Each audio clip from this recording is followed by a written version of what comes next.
Hey guys, just wanted to come in and warn you ahead of today's podcast that we had a few audio issues this week.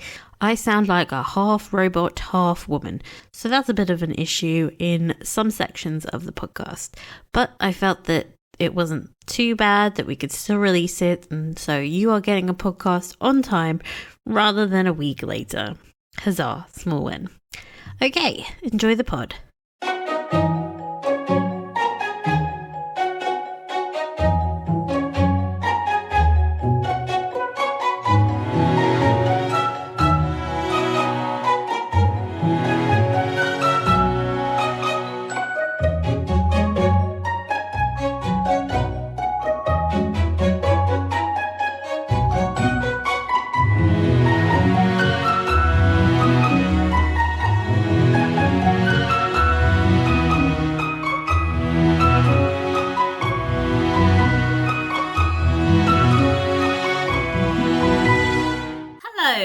This is Bridgerton Fancast. We're a fan-created podcast about the Bridgerton adaptation. I'm Michelle. You can find me at Musings on the socials. And I have not read the Bridgerton books. Well, except for the first two. Yeah, the first two, yeah. Very Those specific. are under the belt, yes. And I'm Rita. I'm at Annoying Rita on Instagram. And I'm the book reader. I've read all of them, you know, most of them I remember. Thank you for everyone's kind words about our first episode. It is good to be back. And boy, do we have a lot to talk about this week. So we will begin with our recap. So buckle up. It's a long one. There's a lot happening. So, the episode began at Buckingham House, as it was then known. The season's anxious mamas are attempting to bribe the Queen with expensive diamond necklaces and weird pineapples, which prompts a glib remark from Lady Danbury that evidently diamonds are not so rare after all. The Queen refuses to be lured into naming a diamond this season. At least not by the mamas, and certainly not by Lady Whistledown. After all, her pick last season, Miss Edwina, has made a splendid match abroad. Nice and vague. Our headcanon is that she's marrying Prince Friedrich, and we want no one to ruin that for us. Thank you very much. Queen Charlotte declares that she needs to see more of this season's crop of debutantes, and she remains to be impressed. I mean, Lady Daphne just had to walk in the room. I know, anyway. Right? The Mundrich family are being shown about their brand new set, home, by their housekeeper, Mrs. Carner. It apparently has 27 rooms, dozens of servants, and most distressingly enough for Will, separate bedchambers for the couple. Womp womp. Aww. Over at the Featheringtons, Mrs. Varley, unquestionably the smartest person in the house, praises Penelope's new look and tells her that the looking glass does not lie. Keep that line in your noggin for later. Anyway, downstairs, Portia is in despair. If the son of a boxer can inherit the Kent estate, then that means anyone can inherit theirs, like, God forbid, a chimney sweep. Definitely not anyone working class, please. The girls need to be impregnated immediately. Penelope walks in and announces she's off to Rotten Row for some fresh air, which is Hyde Park, by the way. Why did they call it Rotten Row? I don't know. To be fair, that was the bit where all of the horses, everyone would ride their horses, so I bet you it stank like shit. Yeah. Maybe. That makes sense. Okay. Cut to Colin, Eloise, and Benedict in Hyde Park, or what the show is pretending is Hyde Park, because, it looks nothing like it. What a coincidence. Benedict suggests Eloise walk with her fellow debutantes, and feminist icon Eloise compares it to watching grass grow.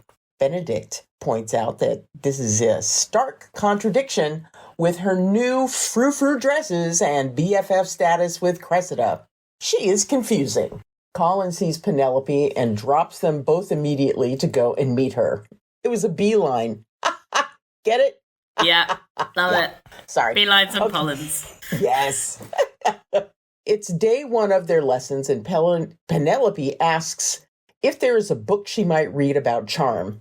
Classic Penelope behavior, which is why Colin tells her to dump the books and engage in real life. He wants to see her in action to get a good gauge on where she is in terms of social skills. He introduces her to a group of men. How delightful to see you all. Such splendid weather we are having. Mrs. Featherington, you seem discomposed. No? No, forgive me. I'm quite well, my lord. Okay, so, bad, but I think it is a step up from last week. I think so. Yeah, anything would be a step up from last week. Lady Danbury is taking tea at the Bridgerton house with Violet and Francesca, and she brings news of 3 potential suitors for Francesca, all music lovers who would be a good fit for her. Franny is open to options, but she's less excited to learn that the Queen is still seeking her diamond by some other name, and Francesca is still on the table as a candidate.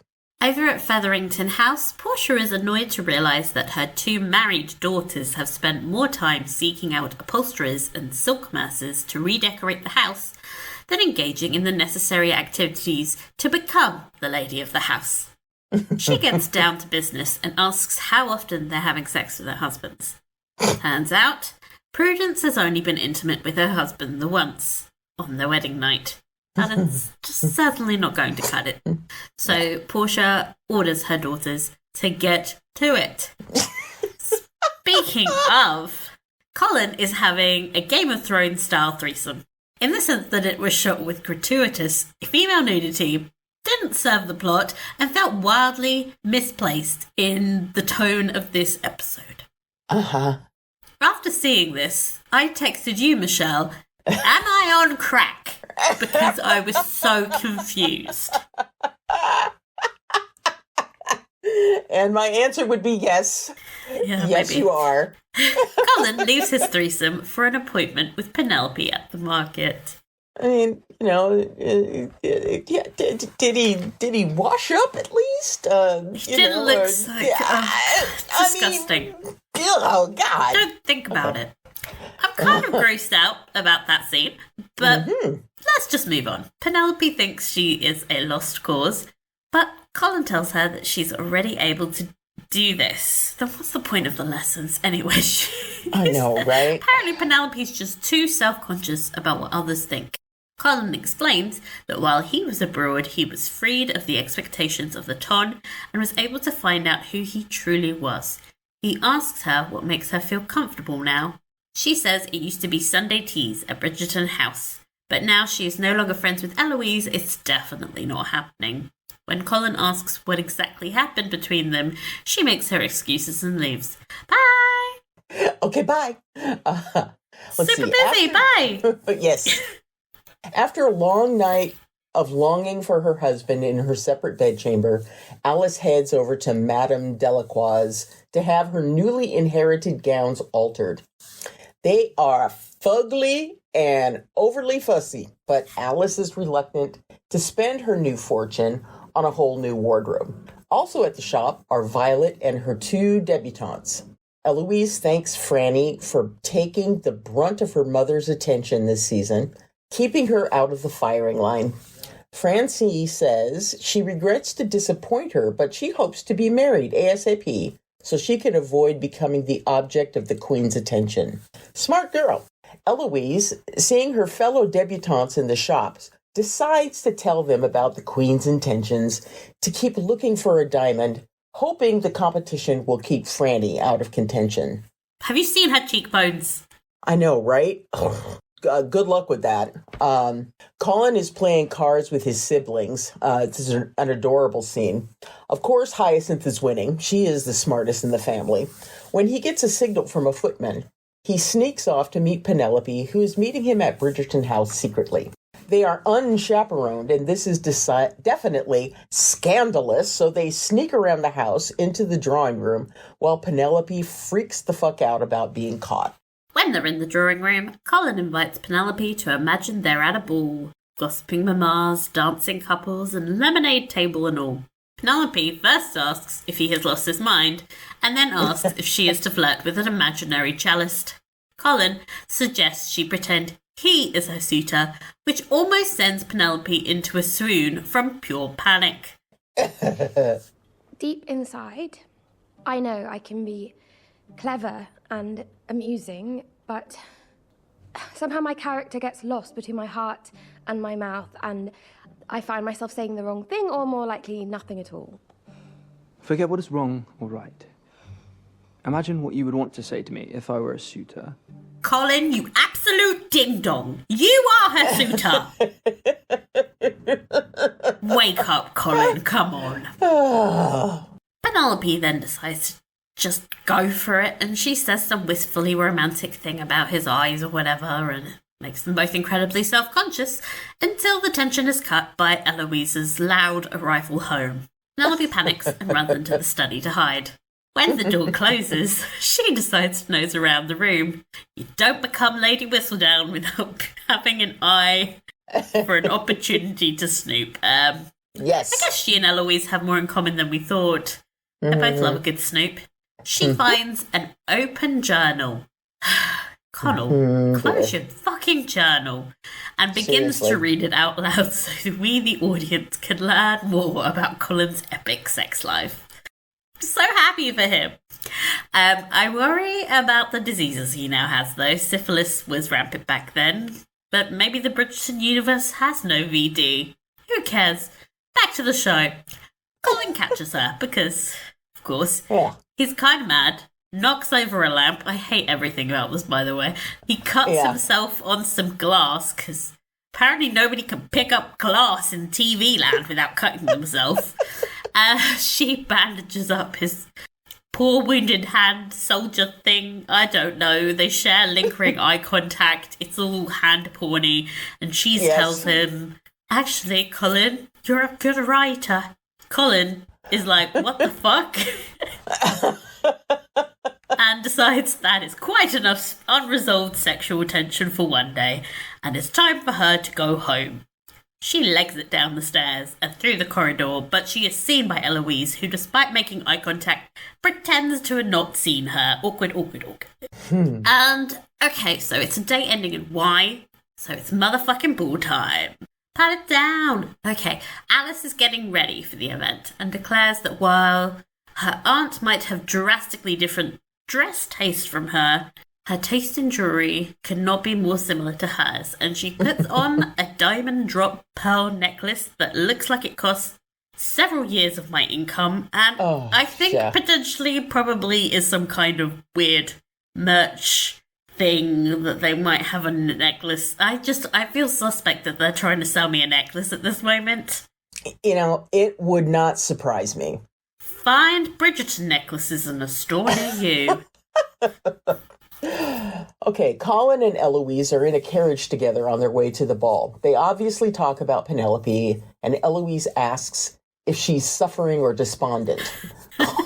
Colin looks at her like she's crazy and tells her that Penelope is neither of those things. Have you seen her? I know, right? In fact, she is seeking a husband this season. Eloise snickers at the idea and then asks if she is seeking a husband in him. What a ludicrous idea. Colin tells her he is simply helping her. She has no male relatives after all, except he is not actually related to her, and he is an eligible bachelor, so it's imperative that they keep everything a secret. Obviously, telling Eloise was his first mistake. Everyone arrives at the ball. They make their bows to perpetually unimpressed Queen Charlotte, and Penelope and Colin meet over by the refreshments. Penelope again apologizes for reading his diary, but tells him he is a very talented writer. She asks if she can read more, and he agrees on the condition that she speaks to at least one lord that night. Challenge accepted. She approaches Lord Basilio, and within 10 seconds, he is running away crying. I love that. I did too. Something she said reminded him of his dearly departed horse, it seems. And Colin and Penelope end up standing in the corner giggling with each other about it. Honestly, these two need to get a room. I mean, we all see it. I think Eloise sort of sees it. Yeah. Eloise watches them giggle together and looks both hurt and annoyed. Cressida, who notices she can't stop watching Penelope, tells her to pretend she is dead. I mean, I love that. God, Cressida! Eloise tells her that would be rather hard as Penelope was at her house that day. She then tells Cressida about Pauline's arrangement, which Colin specifically told her was a secret. But when has Eloise ever respected boundaries? Never! Never. Never, never, never. Benedict has been dancing with a bunch of young ladies that evening, and in classic dramatic Bridgerton fashion, acts as if it's torture comparable to war. He bumps into the Mondriches, and when he sees how nervous Will is, takes it upon himself to explain that the rules of society don't really apply to married couples. Once they're off the marriage march, they can conduct themselves how they please, which makes Will very happy to hear. He has one thing on his mind. Bow chicka wow wow. Violet introduces Francesca to cello-playing Lord Petrie, who asks her about what pieces of music she enjoys. She shows enthusiasm for pieces he considers expressive, and I would call wildly romantic. Inner depths are Francesca, but when he tries to connect to her on an emotional level, Francesca becomes uncomfortable. And to be fair, they met like 3 seconds ago. Yeah. Violet watches the exchange anxiously from across the room. When Lady Danbury approaches, she explains to her that she worries Franny will marry the first good enough match that comes along. She needs to be given a slight push, and Lady Danbury has just the idea to make her quote-unquote sparkle, so to speak. Yes. Meanwhile, Portia pulls her daughters aside for a debrief on the baby-making situation. Because if she does not harangue them every single day, there's a 99% chance Philippa will just fucking forget she is that stupid. Anyway, Prudence explains that she and her husband tried to have sex, but she simply does not enjoy it. Portia immediately dives into the mechanics of how to seek pleasure, which Philippa, of course, finds confusing. Inserts himself where? What on earth do you and Mr. Finch do? We kiss, and then he makes an odd sound, and then he goes to change his breeches. His breeches remain on? Of course. Why must I be punished over and over? Quite possibly my favorite scene from this episode. It was. I think it might be the best thing that's ever been on TV. Question mark. Yeah, that was just great. Oh.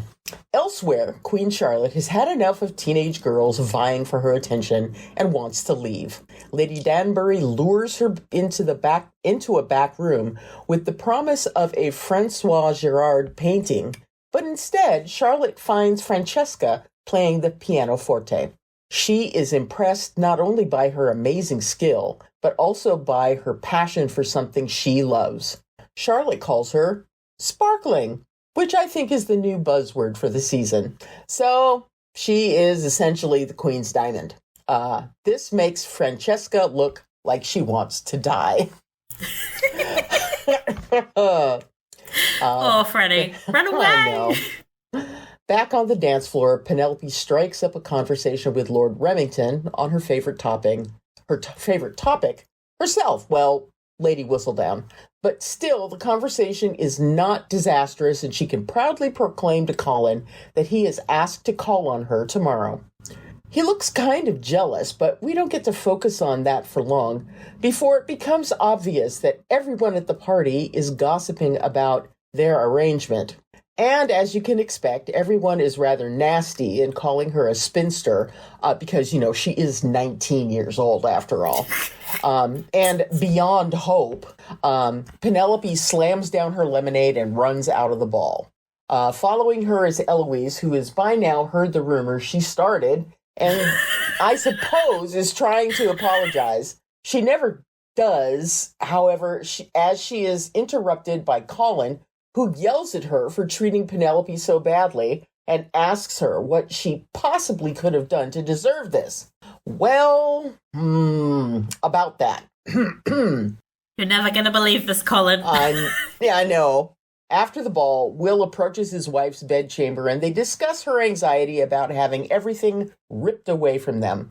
But Will reassures her that although they have done nothing to deserve this new title, neither did anyone else in the ton. An excellent point. Yes. They can behave as they wish, and that involves sex, I believe. They form part of a montage of awkward sex scenes with Philippa and Prudence finally engaging in marital relationships, and which ends in Penelope writing a sad Lady Whistledown column about her own scandal. When we finally take a trip to Lady Danbury's house, she is smoking a cigar in her nightgown, like a boss, when she receives a letter, who we can't say, but she asks for a room to be made up in preparation for a visitor. Oh dear, who is this going to be? Will we ever see her fucking son? Right. The next morning, everyone reads the column. Eloise meets with Cressida at the park and confronts her, accusing her of spreading the secret she told her in confidence, and calls Cressida cruel. Cressida, girlie, it's your time to shine. Come on. Mm-hmm. I did not communicate your secret. But I did notice Miss Livingston whispering around the room after hovering nearby. You were rather indiscreet when you told me about Penelope. Perhaps if you were more decided about your former friendship, you would not have felt the need to gossip. I do appreciate your concern about cruelty, but perhaps you should like to find a looking glass, rather than looking at me. Let her know, Cressy! Yes! Yes! Back at Featherington House, Portia has read Whistledown, and mother of the year that she is, she starts laying into her daughter about her unreasonable expectations. She is in her third year out. There is no way she could possibly find a suitor. Okay, we'll give that 24 hours. Yeah. Obviously, this is major levels of cruel. And when she sees how upset Penelope is, she tries to soften the blow by telling her being unmarried's not all that bad. After all, men are much more trouble than they're worth. I mean, it's the truth, but it's not what she needs to hear. Yeah, but, this is not the time to attempt to have that conversation after the dressing down you just gave her, woman. Portia, tries to reach out a hand to comfort Penelope, but then, stops halfway and then just, walks out the room. She's afraid to show any kind of mothering instincts. It's girl, what's going on there? Anyway, Penelope mopes in her little window seat until it gets dark, which is 11 fucking hours of moping. She was there from daybreak till it turned dark. Come on now, the pins and needles are going to be horrible. I'm surprised she didn't collapse when she stood up. She gets a note from Colin, who has snuck into her garden to meet her in the dark, platonically, because that's the way to avoid more scandals. He's pretty, but he dumb. Speaking of, Penelope has lost all hope of ever finding love for herself and has now become reckless. So she asks Colin to kiss her in the most desperately sad way possible. Penelope. It would not have to mean anything, and I would never expect anything from you because of it, but I am nearly on the shelf, and I have never been kissed, and I am not certain I ever will be. I could die tomorrow. You're not going to die tomorrow. But I could, and it would kill me. You would already be dead. I do not wish to die without ever having been kissed. My favourite part is when Colin is like, but you'll already be dead. How can you regret that? Boy! That's something I would say. It's you'll be dead, it doesn't matter. Anyway, selfless martyr that he is, Colin decides that he's going to kiss the girl he's been following around like a lost puppy all episode, Yeah. Such hard work. It is a spectacularly long kiss, by the way. More 3 kisses. And then, finally, Penelope pulls away. thanks him, and leaves. Meanwhile, Connor looks like someone just told him his horse died, which is how you know he's just realised he loves her. The end. Oh my god. All of that happened. Uh-huh. Yeah, it did. And there was much screaming and swooning and, all the things. All of the things happened. Before we begin, can we just acknowledge that I predicted the entire, oh, Penelope, please practice your flirting with me scene? Yes. Well done. Like, almost line for line. Like, I am Mystic Rita. I can see into the Bridgerton writer's room. I'm sure it's filled with predictable cliches, but... it's really I forecast a lot of fucking... It's really lovely to see those cliches being acted out for all to see. Mm-hmm. I wish we had more lessons. Like, we only really got, one where they were alone. Come on, milk this a little more, guys. I know there's more drama that you can shake a stick at on this show, but, sometimes we just want the fluff. Give me the fluff. Yeah, we just want to savor it, because we know that shit is going to go down badly very soon. And it would be nice to just kind of have some time to savor before. Please. Yeah. We want nice things. Anyway, what did you think of the episode overall? Oh, my Lord, I loved it. I really did. I texted you and said that I have many thoughts and opinions about the episode.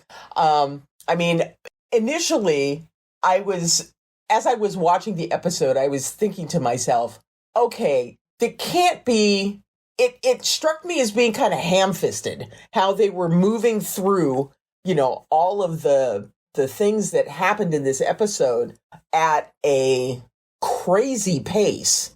Like we were just talking, we want to savor it. And, at the end of this episode, there's a whole fucking her. kiss. There's a whole kiss. I know. And it was like, wait, huh? So yes, initially I was like, oh, this is too fast. This is way too fast. And then I watched it again and it was still too fast, fine. But it was too fast. It was too fast, but yeah, it was perfectly fine and delightful. But the initial go through was just like, whoa, hold up, pull on the reins. Let's kind of chill out a little bit. I think first, they can get away with it because we've had 2 seasons of build up. If this had been Kate and Anthony kissing in episode 2, we would have been like, what the fuck? Yeah.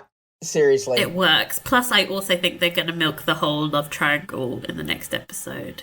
I don't think they're going to move straight into the romance. I definitely think they're going to bring back the Lord and be like, and Colin's going to have to be jelly, and I'm so looking forward to that. Yes. I loved it. It's going to be great. It's going to be great. How about you? What did you think? So, I had fun. The comedy was so good. The more Featherington scenes we get, the more I love this. Oh my god! Just every time I see Portia on screen, I know I'm gonna have a good laugh. Oh my god! There was a scene where they were throwing things in the mouths of their husband. Yes. And then Portia just turns and goes, "Oh, good lord! This is what I'm dealing with." I love her. I would die for her. I think she is amazing. I think the only thing that bothered me was Colin's threesome scene, that. Yeah. I mean, I understand that, with not so much the Duke, but more so with Anthony. We've seen Anthony and his antics since season 1. And so we get that he is a randy little fuck machine. He wasn't in season 2. I think that's the thing, because we saw it before his season. If he had been doing that while he was trying to pursue Kate. I know Colin isn't trying to pursue Penelope because he's like fucking oblivious, but like, right. There's just something where like I'm like trying to focus on this relationship, and now I'm watching him have like a creepy threesome. Yeah, that was just not pleasant at all. Nothing against people doing what they want to do. I think it was like chill. The way it was shot as well was very like, it felt more like, look, there was way more female nudity than there was male nudity. So it felt very uneven. That's why it felt Game of Thronesy. Like, where I'm like, why am I looking at these women's boobs? I don't know who these characters are. They're just here to be naked. Yeah. I mean, at least with Anthony, we got to see his butt. We got to see his butt. He is equal opportunity. Yeah, so that was the only thing that was like, ugh. But other than that, I had a good time. Important question. Colin, do you think he knows he's in love consciously? No. I think it's still he hasn't had the opportunity to have the feelings that he is having for Penelope tested by another suitor. So, at this point, he's maybe like, not love, but do you think he has a crush now? Because now I think he definitely has a crush now. I mean, the realization in his eyes was pretty clear. Like, I enjoyed that. Yes, exactly. I didn't think I would, but okay then. I think maybe little Anthony came to the party. Did I say Anthony? Why am I thinking about Anthony? I'm just thinking about Anthony naked now. Okay, little Colin came to the party. Sorry, you reminded me of naked Anthony, and that's just my kryptonite. Oh God, but yeah, I think that during the next episode, I think the penny is going to drop hard in the middle of his forehead. And I'm really excited for that. Bounce, I think. Yeah, I think one of the problems I have is I enjoy watching men work for their affection. Like, the problem I've had with Colin and Penelope so far is that it was really one-sided. And I'm like, I need Colin to chase. He needs to be pursuing this. Yes. I hope to see a little of that next episode, but it's really hard for me to get, like, I'm like 99% on board, but that one final percent, I was so happy at the end of the episode because I was like, something's clicking in his brain. The gears are starting to turn. I think that episode 3, he is going to be like, holy shit, I'm in love with this girl. Maybe I've been in love with her, my whole life, but now that I realize that I'm in love with her, I can't let her get snatched away by, this dude. So I would love to see time to pull your boots on and go. I'd love to see him like try and interact with her and then be like, I can't speak words. How do I say things right now? Yeah, because he is such a charming dude, as they've tried to establish with his return to England, and everybody kind of going, ooh, Colin, ooh. It would be great to see him become a stuttering puppy. Yes. I want to see men crumble. It's what I enjoy. Okay, so in terms of all the storylines, we have so many storylines. Yes. Obviously, the most important one is Pollen.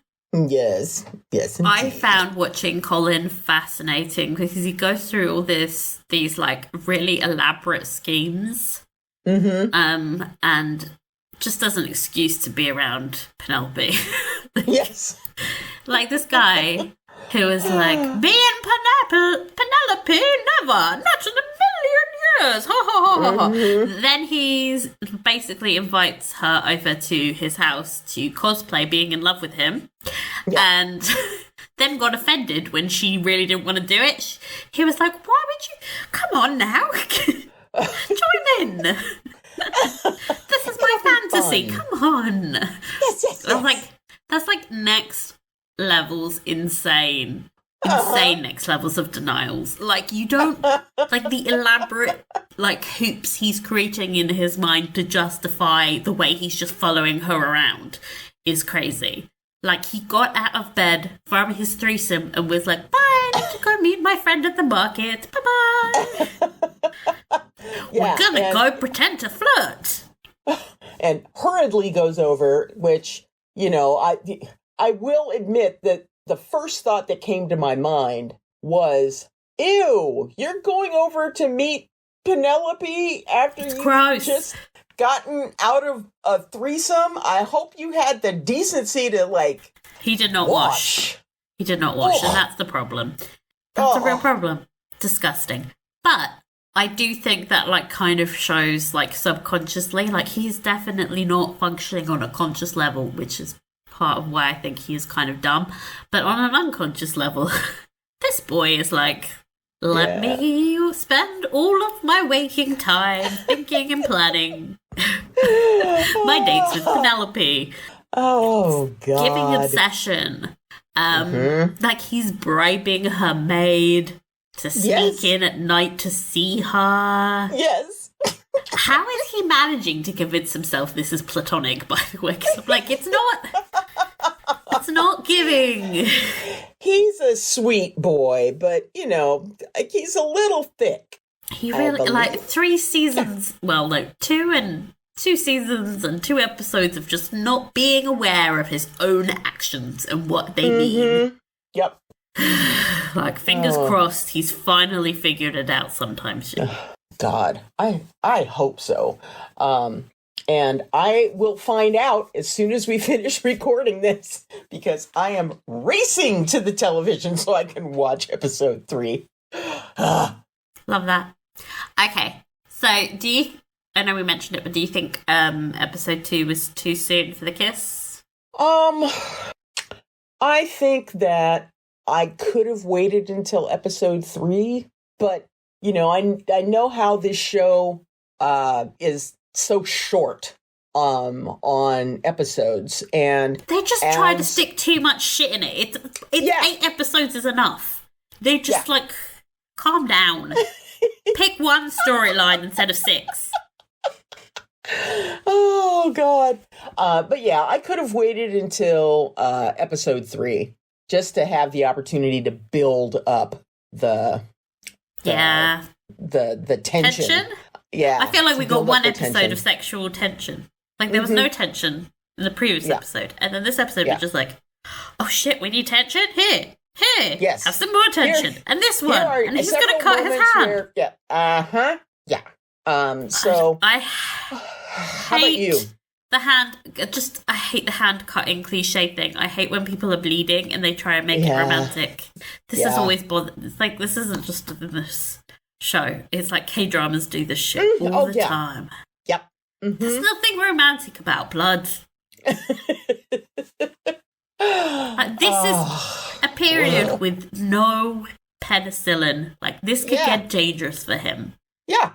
Especially, you know, if he's not washing after romping around.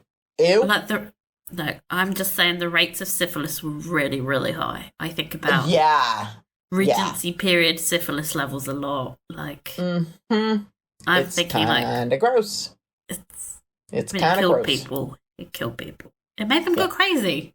Maybe that's what's happening with Colin. No, just kidding. But it would explain a lot. Oh gosh. Okay. So, like, Lady Whistledown. So the line where Penelope's talking to Colin and she says, it would be suspicious if Lady Whistledown didn't write about this. I wanted to jump through the screen and scream, I'm not stupid. You don't need to tell me. Like, have some respect for your audience. We fucking know You've been watching this show how long? We know, okay? Yeah. So that's annoying. But I do respect that Penelope was like, okay, I'm right about myself. Yeah. In your face, Eloise. And she didn't pull any punches. And, it is wonderful to see Eloise recognize that, that she is being honest and, speaking the truth, which when we look at what Lady Whistledown is doing, she is not being malicious, and she's not falsifying what she's writing. She's not a liar. Yeah, she's not making shit up. So, people are making all of these decisions and doing all of these things, and they just got caught. Caught. In the episode, they had her talking to the Lord about what Lady Whistledown wrote about, and it was like, oh, Lady What's-Her-Face stole the housekeeper from Lady What's-Her-Face. Mm-hmm. A different, that's not malicious gossip, is it? It's No. but the most benign shit you've ever heard. So the idea that everyone's going around being like, Lady Whistledown ruins lives. Calm down. You ruined your own life. Everybody knows. Eloise, you're the one that was running around smooching the print shop boy. That's not a lie. You were doing it. You just got your ass caught. And come on. I also absolutely believe that Penelope did it as a kind of warning to step the fuck back. Yeah. Because Eloise going around trying to expose Lady Whistledown all season 2. Ugh. Yeah. Why? What gives her the right to expose her? On whose authority? She doesn't have the moral high ground to go around doing that. No. So, for Penelope... The queen kind of gives her a bit of authority to try and do that. But, we see how well that worked out. But she's not doing anything, immoral or illegal, is, my problem with it. It's Eloise, just, leave it alone. Why are you following her? But, she's, obsessed with trying to expose her for reasons that just doesn't make any sense to me, really. That's also another problem. She's so obsessed with... She thinks, that if she uncovers Lady Whistledown, everyone's going to be so happy with her. It's no, everyone fucking loves Lady Whistledown columns. Yep. If people didn't love the gossip, there would be no market for it. Right. Everyone is fucking complicit. That is the thing. And Eloise is just as complicit, as we saw in this episode, because she spreads gossip like nobody's business. Yeah, she does. And, even though she's oh, but I told you this in confidence. Girl, you're standing in the middle of a ballroom with all of these other ladies, maybe 3 feet away from you, and you are talking about this. People are going to overhear you. She's got a loud voice. Yeah. You're not in your own garden talking to Cressida one-on-one. You're basically... at the club. Why is she telling Cressida anyway? It was Colin's secret. Someone tells you a secret, that doesn't give you free reign to go tell your bestie about it. Yeah. Come on. Yeah. Eloise, that just infuriated me. And I wanted Colin to be more angry about it. To say, the only way anybody would know about it is if you opened your mouth and yapped about it, because nobody else knows. Well, that's basically what he did say, but he's Colin, so he doesn't get angry Yeah. He's not Anthony. He's not going to be I'm going to fucking kill you. He's more chill. I think that's why people take advantage of him. But anyway, but I definitely think what Eloise did sort of way torpedoes Penelope's column about Eloise last season. She said, Eloise keeps going for walks unaccompanied in a dodgy part of town. Big deal.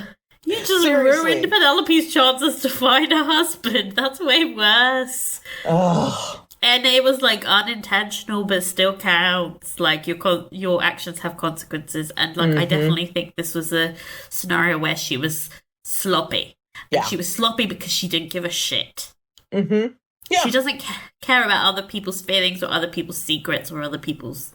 She's so self-centered, she can't see how her actions have consequences. And it's good that Cressida was like, bitch, look in a mirror! Uh-huh. I mean, honestly, we have talked shit about Cressida, for the last 2 seasons. I don't take anything back. No, absolutely not. But I think that I enjoyed the fact that she was the one that gave Eloise the dressing down about this because, and basically said, you're a hypocrite, woman. Thank you. Yeah, you're a hypocrite. I didn't say anything to anybody about this, but, you were talking loud enough for everybody to hear it, so... And you know what infuriated me more was that Eloise was willing to hear this from Cressida because Cressida is somebody who is in the same social standing as her. She's somebody with power and influence in the ton. And when she says something like that, Eloise will listen. When Penelope says something like that to her at the end of season 2, she was like dismissive. Yeah. So maybe this friendship is a necessary evil. I'm not exactly 100% Team Cressida, but I can see how this would be a positive relationship for Eloise because she needs someone to call her on her shit. Yes. Mm-hmm. She does. Yeah. Thank you, Cressida, for doing the Lord's work. You're helping Eloise grow. Oh, man. Oh, my God. Okay. How about our favorites, Portia and Dumb and Dumber? Tweedledee and Tweedledummer. Oh my God. Oh God. I'm sorry, but this was the highlight of the episode for me. Every scene was gold. Yes. And every scene, when I first watched it, I'm slack-jawed, kind of like, what? But laughing all the way, and, I honestly, when she said, inserts himself where? I laughed so hard, I had to stop the damn show because I was giggling so hard. It's like, oh my God, these people have no idea what they're supposed to be doing. None. No, only Philippa. Prudence understood, which is why Prudence turns to her and goes, he still keeps his breeches on. Yes. We kiss, and then he gets up and changes his breeches. It's like, wow. So heavy petting is basically what you're doing. She was so confident. She was like, I might be pregnant. And we just took her word for it. But of course, she's the thickest person on the planet. So yes. And I have no doubts in my mind that Portia gave her a full anatomic anatomic explanation before, and she just did not understand. Because when they come in the room, Portia is like, okay, when he inserts himself and she's doing gestures and she's going full graphic, she is not a Violet Bridgerton. No. She will give you the full explanation. Yes. Queen that she is. Yes. There so is not a euphemism taking place in Portia Featherington's home. And thank God, because Violet's... Do you remember the, it's like a... Oh, yes. It's like a field or something. I do, and it was just Nature painful. takes care of itself or something. Yeah, I don't it was know. just painful. Nature was not taking care of itself with Philippa. No. All I can say is, for the Bridgerton girls' sake, I hope that Daphne is the one that shanghais them and says, okay, don't listen to Mama. Mama is going to tell you some bullshit. Let me give you the actual tea so that you don't wind up as completely confused as I was. Yeah. I don't think Hyacinth's going to need the talk, but the other two, yeah, definitely. Oh, God. Hyacinth's season is going to be awesome. I love Hyacinth her. She's just great. In the hierarchy of siblings, I would say Hyacinth is my second favorite sibling. Mm-hmm. Like, she's insane. Awesome. I love her. She's absolutely has no qualms about doing insane shit, and that's beautiful. The girl is strange. But yeah, in terms of like the three actresses, they have perfect comedic timing. Mm-hmm. I love the addition of the husbands. We need to take a moment to talk about Mr. Dankworth. And she's like a bomb. It was way perfectly. And then Portia being like, Mr. Dankworth, you're so pretty. Just perfect. I love her. Oh my God. It's awesome. I wish the show could be like a 99% feathering. Like, could we just fuck the Bridgertons? Do a spin-off. Do a spin-off. Featheringtons. We had one of the queens. Let's do a spin-off on the Featheringtons because the world needs it. It kills me that Penelope is never around for these scenes as well, because Nicola has such amazing comedic skills of her own. She's so funny in her shows. And then, like, these three are off having all the fun while she's making moon eyes at Colin. Like, can we just get her in some of these scenes sometimes? She just walks in and goes, Mama, I'm going off to the park, bye. Well, like, no! I loved how she walked into the room and saw her sisters, tossing food into their husbands' mouths. Competitively. And she's just kind of like, I'm leaving. Bye. She's like, I'm out because all of this insanity, I had nothing. I didn't want anything to do with it. I really want to see the Bridgertons and the Featheringtons have like, when they get engaged, just like all have a dinner together. That would be, oh my God. You remember when Anthony had to sit through Prudence's singing? Like, that was one of the best things I've ever seen in my life. Like, I want everyone to interact because the Featheringtons are so funny and the Bridgertons are so extra and together. Just magic. Speaking of magic. Mm-hmm. Yes. Franny. Yes. Franny she's the new sparkler or the shinier or whatever word they're going to use instead of diamond. I was sick of the whole diamond thing. Mm-hmm. I've been on record. I hate the whole diamond thing. What the fuck is this? As a concept, I don't think it makes sense for, like, of all the debutantes, the Queen is going to pick one, and that's going to be the special one, okay? Right. And everyone else, you're okay, but you're not as good as the one that the Queen's picked. What? Like, how is that going to help anyone? It's not like she's picking horses. Although, it's exactly like she's picking horses. No, because horses can at least engage in a race, right? And there is an element of competition. But surely, with the marriage mart, everyone is just trying to find someone that's good for them. Mm-hmm. It's not like, the quickest one to get married wins, is it? No. It doesn't make any sense to me as a concept. But whatever, okay. If you're glued to this, Bridgerton, please pick a different name, okay? We need a name. The Sparkle or whatever. I don't know what's going on. Just give me a name that I can work with. Because not the diamond is not... it's not giving. Mm-mm. But I continue to adore my girl, Fran. I mean, she's... if you wanna just make it simple, she's the Queen's favorite. That has like a sexual connotation, though, doesn't it?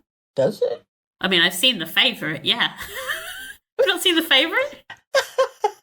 No. She'd be fucking those girls, okay? Oh my goodness. Okay, never mind. Ixnay on the Averett Faye. Just like, I don't like. You would think so much about the monarchy is just like being neutral. The fact that she's like, no, but this one is special. Yes. Weird. But I would also pick Franny. She is amazing. Little sweetheart. Yeah. I was actually struck, I'm going to praise Violet. Oh my god. We've come full circle. Remember when I used to hate on Violet? I'm now Team Violet. Violet was correct in her assessment of Franny marrying the first man that comes along to get out of the season. Yes. That is just absolutely it. She so desperately hates being the center of attention, and she just wants to be at home with a piano. I think there's a risk that she's just going to go for whoever is the most comfortable to be around. Yep. I agree. So, good Violet. Push her out into the limelight. Lady Danbury, maybe seek consent before you do these kinds of schemes. Yeah. I mean, kind of surprising Franny with this with these shenanigans. Not necessarily cool. Not chill. I mean, I know Franny needs a push, but she doesn't need to be, shoved off the edge of a cliff like this. Right. There's, an in-between. That it's either all or nothing with Violet and Lady Danbury. She doesn't need to be Diamond. She just needs to engage in the season for longer. That's all. But they were like, no, she must be the Diamond. Or the not Diamond. I don't know. Anyway. Or whatever the thing is. Yeah. Yes. Not God. good vibes. Not, Okay. Okay, the Mondriches. So what did you think? I appreciated seeing kind of what was going on with them. I had my concerns that, this was just going to be something that takes away time from the main plot. But I'm kind of digging it. And it's nice to see that Alice gets to say words.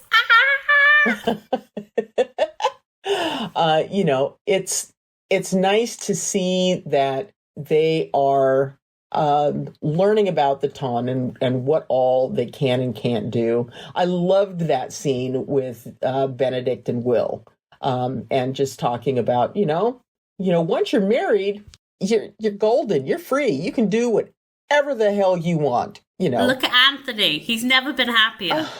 I know. Fuck off for a while. Yeah.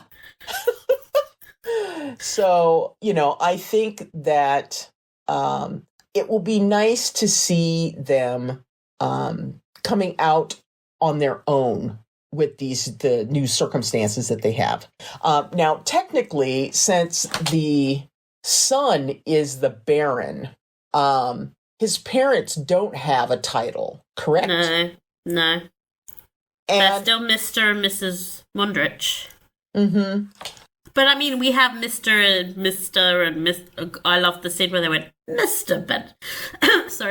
Bridgerton. Yes. This, being related to a title is just as good, I suppose. Yeah. He's only a baron.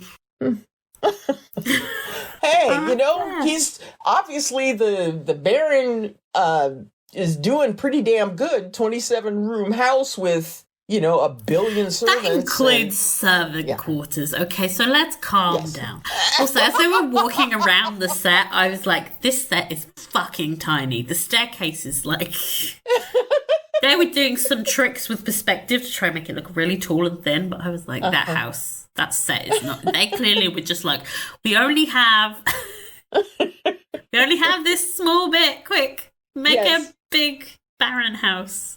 It was, but it was. I enjoyed it. Just hope it doesn't wind up taking up too much time as we get further into the season. I'm very conflicted because these actors are so lovely, and I enjoy watching them. And I think this is a genuinely interesting storyline, but it is so completely detached from the rest of the show. You could easily just edit out all of their scenes and you would not notice a thing. Yeah. And you're right. You're absolutely right. And then I'm like, what? How does this serve the season? How does this serve the story?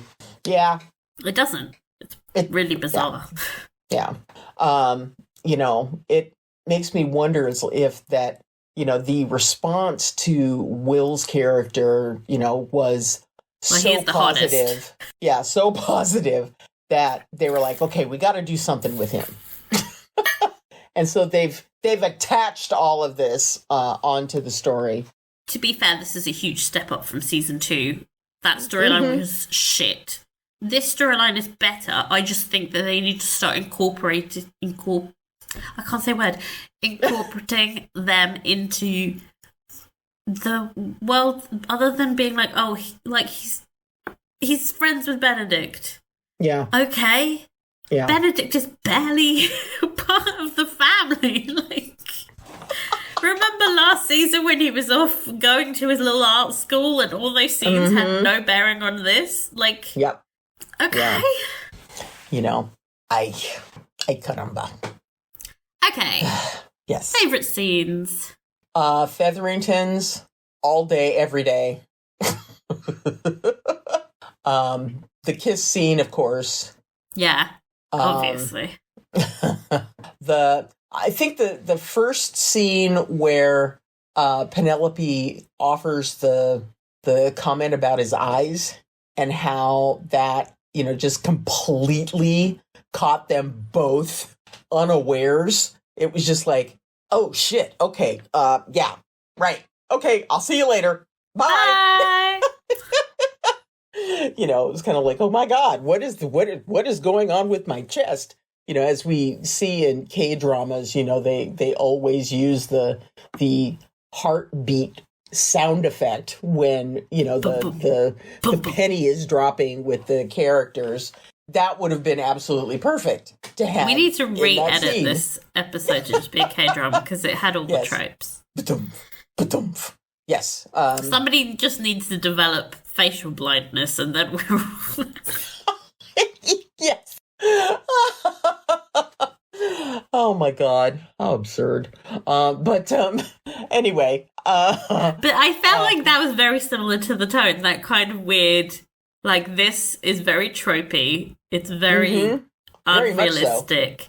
Like, it was like a heightened reality of nonsense that the whole episode was just like the craziest stuff was happening. But oh my god, did I eat it up? Yes. I ate it up. Yeah. I think the Featherington scenes, but then I also really liked the moment where Penelope was dramatically like, I could die tomorrow. She's like giving this whole dramatic like Oscar speech, and Colin's reaction is just like, yeah, but you'd be dead. Like, oh my god, you're such a puppy. Oh, you are such a puppy. I was like, oh, Colin, you have my heart with that. Yes, you're so sweet. You're not going to die. But if you did die, but you'd be dead. You would know. Oh my god! It's like, he's like, okay, you sure. even catch a clue. Like, oh god, that was perfect, and also the correct response to that kind of hysterical nonsense coming from Penelope. She went full drama, and he was just like, "We don't usually do that. We're like the chill ones, Penelope. What's happening?" Oh god, yeah. Those were my favorites. Although I loved the entire episode, with the exception of our least favorite scene, the threesome. Yeah, I don't know. I also don't feel like it felt natural with his character. No, this is the guy in season 1 who was like, got engaged to a girl and then asked her if he could kiss her. Yes. Yeah. He's having threesomes now, okay? And I get, like, he's matured, but, like, that's still the same character, right? Right. Okay. I mean, he went traveling, and how long was he gone? He wasn't gone for that long. It was like, gone 4 months or something like? He's had a month of that is just getting from London to Calais, surely. Yeah.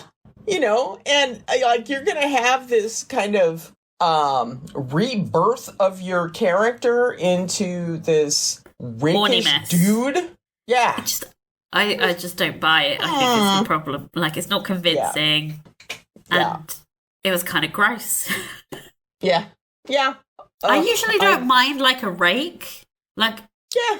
Doesn't bother me, but with Colin, it doesn't feel like it fits with what we've known him to be. It'd be like if Benedict became a nun, well, not a nun, a monk. Be like, he's sworn off sex with anyone. You'd be like, that doesn't make any sense because he's the horny mess brother. Yes. Colin becoming the horny mess brother is just incongruous. Okay. Yeah. So yeah. Okay. If you say so, show. Wig talk. Can we wig talk? We're talking wigs, baby. Can we wig talk? Baby. Talk about wigs growing. Okay. I have opinions. Okay, let's hear Queen them. Charlotte's, I think my favourite wig Mm-hmm. was the gold rope braid wig from the pineapple diamond scene. Mm-hmm. That was sensational. We opened with it. I was like, she looks like a pineapple. It's amazing. Like, I enjoy the powdered puff wigs a lot, obviously, and, you know, I'm a period drama lover.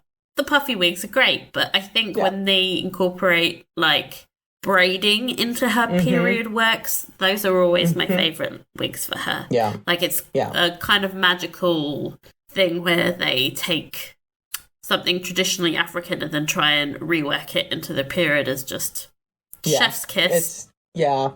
Just beautiful. I know that I saw on the Instagram that there was one wig that had little ships in it. Yeah, that was from episode 1. You didn't get a good shot of it in the episode, did you? No, but oh dear God, it's like, okay, what are you gonna do? I feel like that was too much. That took it to a level where I was uncomfortable. I was like, no. And like, it's so telling that like they worked for hours on that, right? But then they couldn't get it on the screen because it was just absolutely pointless to the show. Like, they're just doing all this work for something that is in the background. Like, why? Yeah. But, she also had this like really cool sideswept meteor-looking wig this episode, where like there was a star flaring through the sky. Yeah, it's like, it's just amazing what they are able to do with those wigs. And her poor neck. She's got the strongest neck in Britain. I believe that. Yeah. Yeah. Mm-hmm. Amazing. Just amazing. What about you? Well, you know, all of Queen Charlotte's wigs I am just usually swooning over. And, you know, again, I saw a documentary on some of the costuming and wig work that is going on the show. And, you know, with them explaining that the wig that they're using for Penelope is actually the same wig that they used previously in episodes. And, you know, that folks had been talking about how, she's darkened her hair for this transformation that we're seeing. But it's the same wig. And they just styled it differently. Yeah, they just styled it differently. And it's beautiful.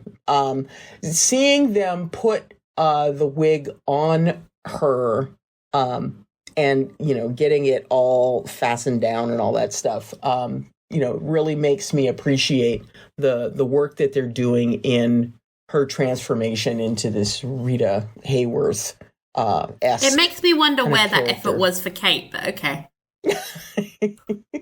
I'm never going to be not angry about that. I'm never, like, that was unforgivable what they...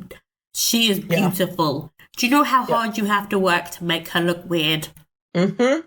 And, you know, they could have very easily done her hair with hair pieces because her natural hair is absolutely stunning. So, you know, just add a few little hair pieces and it's going to be perfect. You don't have to worry about screwed up hairlines and your she glue has long applications. Dark hair. Mm-hmm. And then they put a wig on her for long dark hair. Dark hair. Yeah. What the fuck? Makes no I will say, sense. like, with Penelope's look and the Audrey Hepburn of it all. Not Audrey Hepburn. Rita Hayworth. Rita Hayworth, yes. Who, by the way, Rita Hayworth didn't even have that hair. Yes, she did. No, she didn't. She was Mexican as fuck looking. She had to get her hair dyed to the point where it was falling out and her hairline electrocuted until she was in agonizing pain to get her to... She was not a natural redhead. She was she had I knew that. Her skin was bleached so she could reach, like, white standards of beauty. Like, the whole Rita Hayworth aesthetic always leaves me with, like, a tinge of discomfort because it's based on a lot of white beauty standards. But anyway, to get that aesthetic on Penelope, beautiful, lovely, does not make any fucking sense when she's brooding at the window for hours. She looks gorgeous, you know? She's stunning. Yes. Stunning. She's, like, glowing. Her hair is perfect. It's like these beautiful coils. What the fuck is going on? This character's supposed to be at her lowest. She's sad. She's been depressed. Why is she in, like, full hair and makeup? Like, full glam. Yes. In this beautiful dress. She should look like shit. But they can't do that. They can't do that because she's going to be running out to see Colin. Why can't she just look like a normal human being? Why does she have to look like a 1930s pinup? At all times. She's never allowed to look like a woman. It's, like, so disgusting. None of them are. Kate was allowed to be, like, wet, and that was it. Yeah. There was that one time Daphne was, like, riding a horse in her nightgown. She still looked gorgeous. But, like, I've never seen something as disturbing as what they did to Penelope in that window scene. I was just like, she should be fucked up. Like, this is a low point for her. Why does she look better than she's ever looked? I honestly think that they think that if they let Nicola, like, just look like herself, that's not going to be good enough for people. Yeah. So she has to have, like, these ridiculous lashes on, hair all did. Like, why is she even in that dress? Why would she have got dressed in the morning? It doesn't really make sense. It's a good point. She's depressed. She's sitting by the window all day. I know she has to go and kiss Colin and they're trying to make her look hot for that moment, but it doesn't really make sense. Yeah, you've got a good point. I have an excellent point. And things like that, I always have an excellent point, but things like that make me think, like, the standards for beauty have to be way higher for Nicola than they are for all the other leads. And we know why. Yes, we do. Which is maddening. They should have just let her look a little bit more natural. She's in full makeup. Full makeup.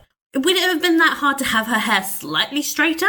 Or, like, scraped back? She's gorgeous anyway. Like, make her look like she's upset. Allow her to be vulnerable. She doesn't always have to look like a 1940s starlet goddess. Like, it's not fair. Yeah. And I know that I know that you know, this is a subject that, you know, we should spend some time on. You know, because everybody's kind of dancing around it.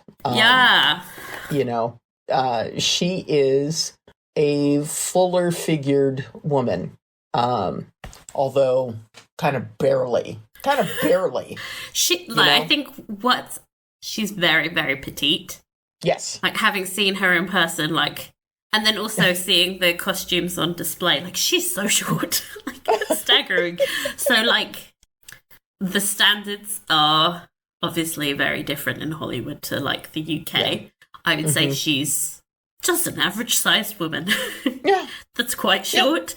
But because, you know, especially Bridgerton beauty standards are very, very high. Yeah. Someone that is as conventionally attractive as Nicola is now, like, some paragon of inclusion. It's crazy to me. I'm like, she's a very conventionally attractive, beautiful young lady. But we're I guess by Bridgerton standards, this is inclusive. Mm-hmm. And isn't that sad? Yeah. Bridgerton does have a bit of a problem. I know that they have their one token plus size. I'm using... You can't... This is a podcast. People can't see. I'm using plus size in quotation marks. Yes. They're plus size actress. They have one leading lady who's a plus size actress, and everyone else is just really, really skinny. And we're supposed to be like, yay, Bridgerton, well done, size inclusion. Yes. Okay. Yeah. Here's a question. In the books, how is Penelope described? So, the books are problematic. Remember, 2000s-ish. She is chubby, and then she loses a bunch of weight right before... Because she one of the things is she was too young to come out when she did. She still had a lot of baby weight that dropped off her over the course of getting older. That's normal. And then she loses a bunch of weight, and then Colin falls in love with her. And, like, that's a problematic story premise for obvious reasons. Yeah. But she's never described as somebody who is plus size. Yeah. So, in a sense, like, it's better than the books, because they haven't forced Nicola to lose a shit ton of weight, which would be disgusting. Which would be awful. Yes. Plus, I don't know, like, where would she lose the weight from? She's... I've seen... It's just like... Okay. So, it's better than the books, but that's... Okay, great. Yeah. You know, I have a feeling of complete ambivalence about this whole thing. It's tough to, like... I know a bunch of people are going to be mad at me for saying this, but, like, it's not really... I don't know that many plus-size people are watching this show and thinking, oh, yay, representation. Yeah. I mean, you know, I am a plus-sized person, quite plus-sized, and it's not like I am thinking to myself, oh, at least there's someone who's representing me. It's like, no. You know, I wish I was as plus sized as she was. Me too. You know? Me too. Oh my God. That would be the dream. Living. Yes. Exactly. So, like, the idea that we're supposed to be happy is what's galling. Yeah. To me. Have you noticed that they have been including more and more plus sized actresses? Oh, in the background? In the background? Yeah. I did not admit, that did not escape my notice. And I was just like, oh, so we've got the token chubbies. Well, we've got a bunch of, like, Indian people in the background for season 2. It's like they suddenly appear when it's their season. Like, okay. It's like, oh, okay, okay, right, whatever. Thank you. You know, and, you know, who knows? Maybe this is working for, you know, some of the viewers out there. You know, God bless you. If this makes you feel included, good for you. But I would question whether you're probably more of a mid-sized queen than a plus-size one. Because there, I can count the amount of plus-size, true plus-size representation on a TV show on, like, my one hand. And even then, I would not be using most of the fingers. Oh gosh. I mean, good for Nicola. She's employed. She's getting the work. She's, again, still conventionally attractive. Yes. Good for you, Nicola. Yes. Being hot. Must be nice. Let's see. Okay, costumes. I've been preparing for this. Return of the Muff. Na, return of the Muff. Because you know that he'll be back. Yes. And I hope that didn't go over the head of our, like, our younger listeners are probably like, what's that? Listen to 90s R&B. Too much, too curious. Yeah. You know, thank you for, you know, cluing us into the whys of the summer muff. I'm still getting messages from people telling me this. I know. Please stop. We really know. Yes. We know. We know. We know. It's still dumb. I think you didn't change my mind about that. Yeah, I mean, I still think that they could have done something other than a muff, which Literally kind of anything looks, else would have been better. which looks ridiculous. But I get they were probably panicked when when she winds up breaking her wrist on set. And also, CGI is a thing, by the way. Oh my God. That's true. That's true. You know, I keep thinking, like, there's so many options. Like, put some green screen stuff on there, you know? You can make it work. But anyway, the rest of the costumes, they're beautiful. They're beautiful. They're beautiful. Waistcoat central for you this week. Oh my God, yes. Oh, so much waistcoat, eye candy. Colin was like hardly ever wearing a coat. He was just like, look at this waistcoat, Penelope. Yeah. Yeah, that's another thing. Man was undressing a lot. Man was undressing a lot for a platonic friend. Okay. Yes. Mr. Colin. Yes. I also noticed that a lot of his waistcoats were matching the same colour as Penelope's dresses. That is a classic sign that you're going to fall in love. Yep. And then all of her dresses were like mint green or blue or like blue adjacent. So, you know, obviously kind of shifting into that Bridgerton blue action that we have on the show. Sometimes when the family are all in the blue room wearing their blue outfits, I'm like, this is a bit cult-like. Like, are we okay? What's happening? Oh, gosh. Too much blue. Yeah. Yeah.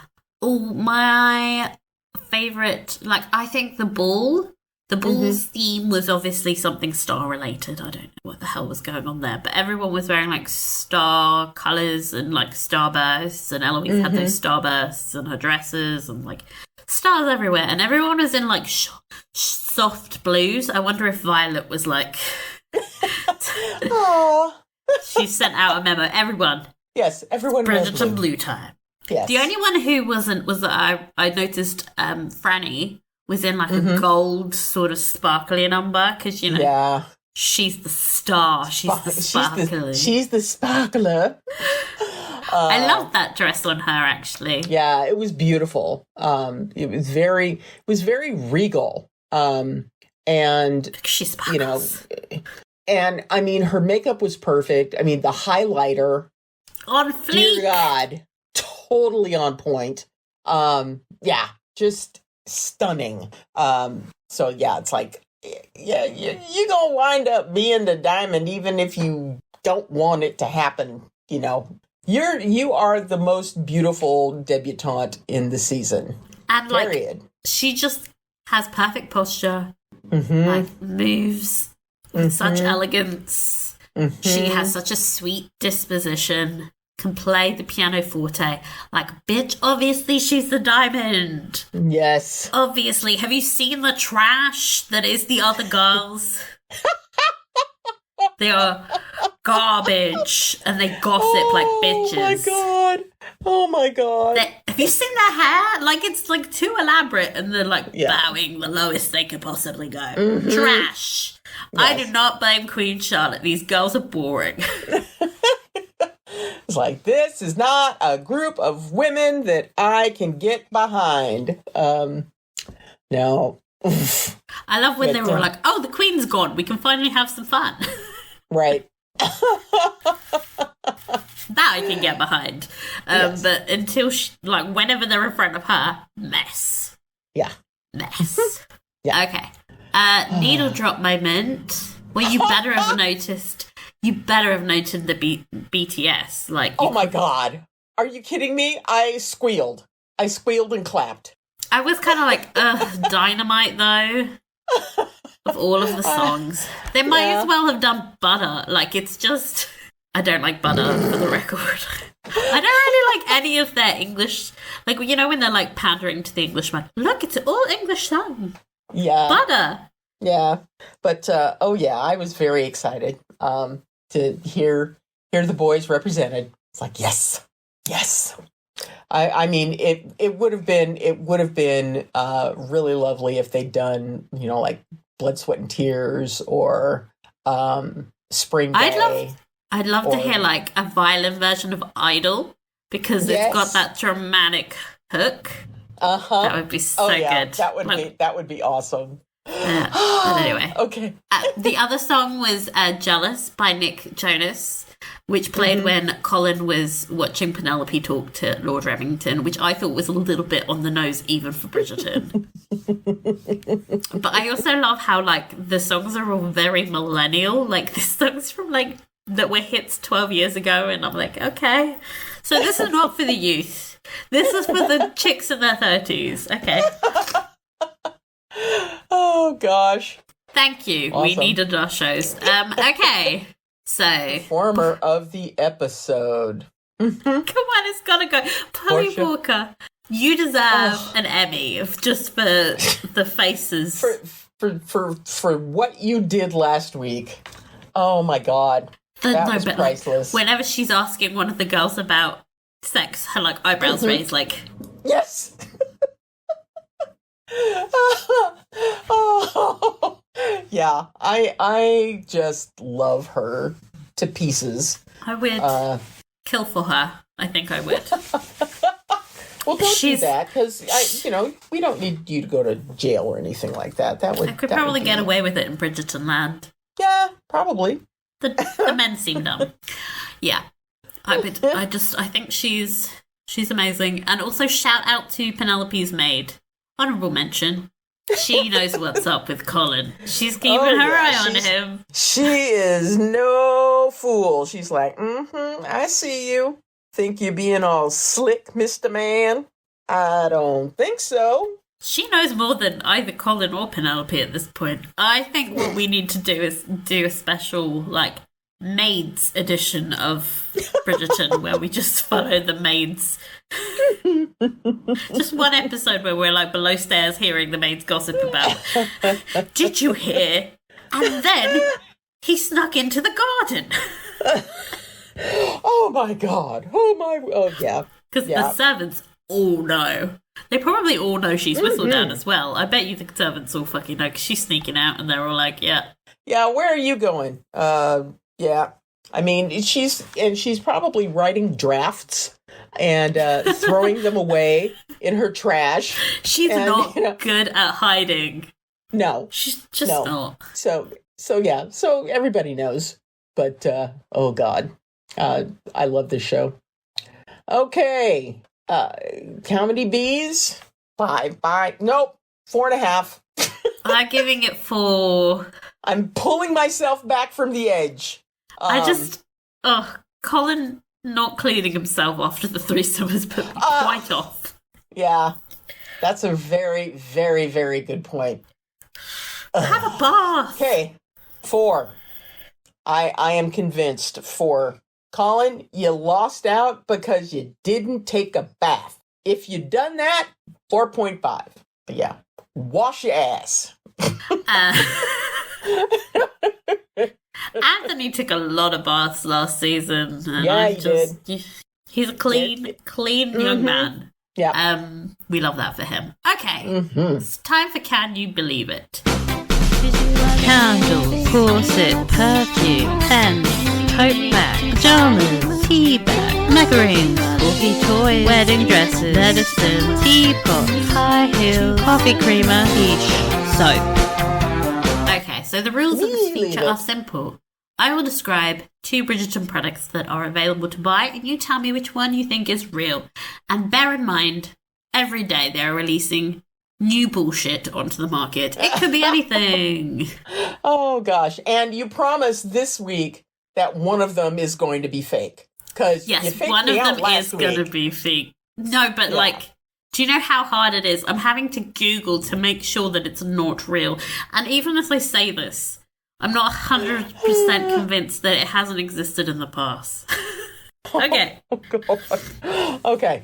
Okay, so we have a Bridgerton cupcakes, beautiful bee-themed Bridgerton cupcakes, or nice. a Bridgerton picnic basket. I'm going to go with a picnic basket. Yeah, I'm going to go with the picnic basket. Correct! Yay! As much as I love cupcakes, that's just too big of an opportunity to pass up. Okay, so extra points if you can tell me how much you think the Bridgerton picnic basket costs. Pounds or dollars? Dollars. Okay. This is American. I'm going to say it's like $60. $59.99, $60, something like that. Okay. Why don't you try $349? What? What?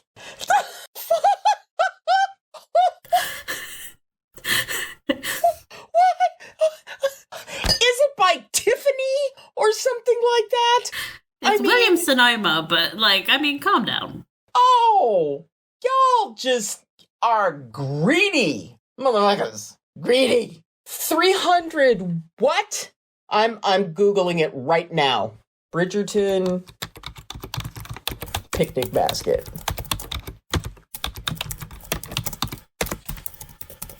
Holy crap. It's quite a small picnic basket as well. I'd rather Yes, have, it is. It's not particularly Bridgerton-y. I think it only has 2 plates. What? Okay, so it comes with a knife and fork, 2 plates, and glasses. Okay. Does any of this strike you as Bridgerton-y? Then it's got obviously the wicker basket and the blanket. Yeah. Okay, so the cheese board has a tiny bee on it. There you go. That will impress your friends. That's cute.